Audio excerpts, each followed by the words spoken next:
अगर आप कोई प्लॉट की जमीन खरीदने जा रहे हैं तो सावधान हो जाइए साथियों। 5 कॉलोनियों में इटावा पे बुलडोजर चला है। सबसे पहले मसला समझा देता हूँ क्या है, फिर मैं आपको समझाऊंगा कि यदि आप कोई प्लॉट खरीद रहे हैं तो वहां पे कैसे चेक करें ये सरकारी जमीन तो नहीं, उसका 143(80) कि इस पर बुलडोजर तो नहीं चलेगा। इसके अलावा इस पर डबल रजिस्ट्री, अंश से अधिक विक्रय तो नहीं है, श्रेणी क्या है, खातेदार का वर्ग क्या है, ये सारी चीजें चेक करें जिससे आपको भविष्य में कोई भी फ्रॉड, धोखाधड़ी या बुलडोजर न चले आपकी जमीन पे। ये सारी चीजें बताऊंगा।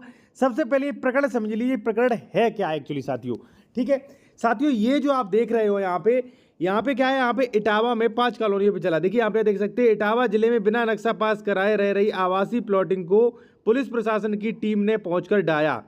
एक दिन और फ्रेंड्स कॉलोनी क्षेत्र में गुरुवार एसडीएम के नेतृत्व में टीम कुल 5 कॉलोनियों पर जेसीबी चलवाई और अवैध रूप से प्लॉटिंग करने वालों में खलबली मच गई।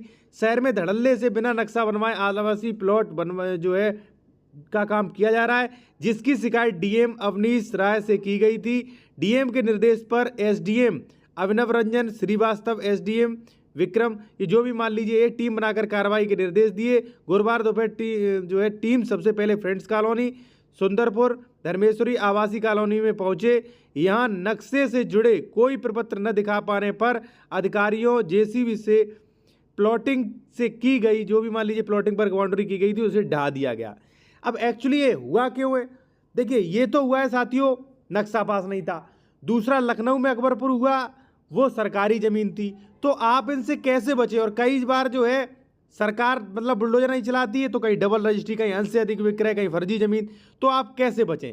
उसके लिए साथियों आप देख रहे हैं यहाँ पे एक खतौनी। ठीक है, सबसे पहले मैं एक चीज़ और आपको बता दूं कि यदि आप कोई भी लीगल एडवाइस लेना चाहते हैं ले सकते हैं साथियों। कॉन्टैक्ट नंबर हमारा वीडियो के डिस्क्रिप्शन में मिल जाएगा आपको। दूसरी बात, यदि आप उत्तर प्रदेश में जमीन खरीदे तो कोई डॉक्यूमेंट चेक करवाना चाह रहे हैं, जमीन सरकारी तो नहीं, इसमें कोई विवाद तो नहीं, या मान लीजिए इस पर डबल रजिस्ट्री तो नहीं, अंश से अधिक विक्रय तो नहीं, ये चीज़ें चेक करवा सकते हैं। कॉन्टैक्ट नंबर आपको वीडियो के डिस्क्रिप्शन में मिल जाएगा साथियों। यहाँ पर देखिए सबसे पहले क्या है कि सबसे पहले आपको देखना चाहिए जमीन की श्रेणी, खातेदार का वर्ग 74 यूपीआरसी। ठीक है, क्यों? क्योंकि जो अकबरपुर में हुआ वो आपके साथ ना हो। इटावा वाला भी मैटर बताऊंगा आपको। यहाँ पे आप देखेंगे साथियों, खतौनी में काफ़ी ज़्यादा विवर्डी होती है। जैसे मान लीजिए यहाँ पे देखेंगे फसली वर्ष क्या है, खाता नंबर क्या है, ठीक है, खातेदार की श्रेणी संख्या क्या है, भूमि जो है असंक्रमणीय है कि संक्रमणीय है, आसामी है, पट्टेदारक क्या है, यहाँ पे आप चेक करिए। ठीक है, कई बार हो सकता है कि जमीन सरकारी, तालाब, ग्राम सभा, आरक्षित चरागाह की हो, लेकिन खतौनी बिल्कुल सही हो। ठीक है, और रजिस्ट्रियां हो रही हो। ठीक है, तो उसके लिए डॉक्यूमेंट्स 41 आप देख सकते हो, उससे आपको 100% क्लियर पता चल जाएगा। तो अब तो आप बच गए कि जमीन सरकारी तो नहीं है। दूसरा साथियों, मैं आपका एक जो है बहुत बड़ी अवधारणा है वो दूर कर दूं कि भाई जो भी आप आवासीय प्लॉट खरीदें वो अर्बन प्लानिंग डेवलपमेंट्स के नियम के अनुसार खरीदें। जो सेक्शन 143 है वो मान्य नहीं होता। यहाँ पे आप आदेश देखिए क्या लिखा। यहाँ पे साथियों आप देख सकते हैं वाद संख्या, कानपुर नगर, पूरा वाद संख्या, तहसीलदार सदर की आख्या, दिनांक, सभी रकबे जो मैंने हाइडन कर दिए। ठीक है, यहाँ पे नाम भी मैंने हाइडन कर दिए। सीधा बात यह कि यहाँ पे 143(80) का आदेश देखिए। कई लोग कहते हैं कि सर मैं आवासीय प्लॉट खरीद रहा हूँ, मैंने 143 करा लिया, अब तो कोई दिक्कत नहीं है। भाई उसमें भी दिक्कत आएगी, बुलडोजर चलेगा। क्यों?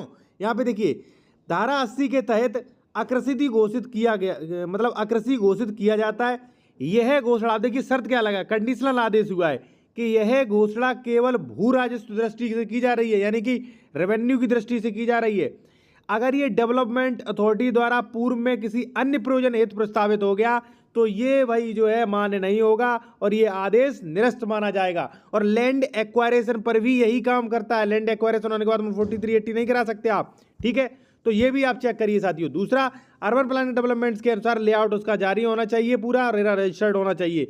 तीसरी बात साथियों कि जब भी आप प्रॉपर्टी खरीद रहे हैं तो वहाँ पे ये देखें कि जो भी मान लीजिए विक्रेता है, जो भी बेच रहा है, उसको कैसे मिली। ठीक है, पूरा आप चेक करें, इसने डबल रजिस्ट्री तो नहीं कर दी, अंश से अधिक विक्रय तो नहीं है, इस पर कोई लोन तो नहीं है, इस पर कोई विवाद तो नहीं है, इस पर 116, 117 की कार्रवाई हो चुकी है कि नहीं, ये SC ST कास्ट का तो नहीं है। तो ये सारी चीज़ें आप चेक करिए। और यहाँ पे जैसा कि आप खतौनी देख सकते हैं, खतौनी से भी आप कई चीज़ें पता लगा सकते हैं। दूसरी बात, खतौनी में कई प्रविष्टियाँ होती तो आप विशेषज्ञ को ही दिखाएं। दूसरी बात, अगर मान लीजिए आप कोई लीगल एडवाइस लेना चाहते हैं मेरे द्वारा, कोई भी कानूनी सलाह लेना चाहते हैं, या मान लीजिए आप उत्तर प्रदेश में ज़मीन खरीद रहे हैं, कोई भी आप डॉक्यूमेंट्स दिखवाना चाह रहे हैं कि इस प्रॉपर्टी में कोई विवाद, 143 सेक्शन 80 का आदेश, जो भी आदेश मान लीजिए 116 117, ठीक है, जमीन सरकारी तो नहीं, डबल रजिस्ट्री तो नहीं, अंश से अधिक विक्रय तो नहीं, इत्यादि चीज़ें आप चेक करवा सकते हैं, कंसल्टेशन भी कर सकते हैं। कॉन्टैक्ट नंबर आपको वीडियो को डिस्क्रिप्शन में मिल जाएगा, व्हाट्सएप पे मैसेज करें, ठीक है।